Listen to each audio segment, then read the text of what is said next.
Welcome back to another technical video. Today we're going to be going through your question, answering it, and hopefully finding that solution you need.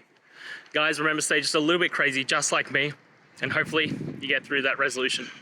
So let's continue on.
And that's it, guys. I hope that's found the answer that you were looking for and you got through to that solution.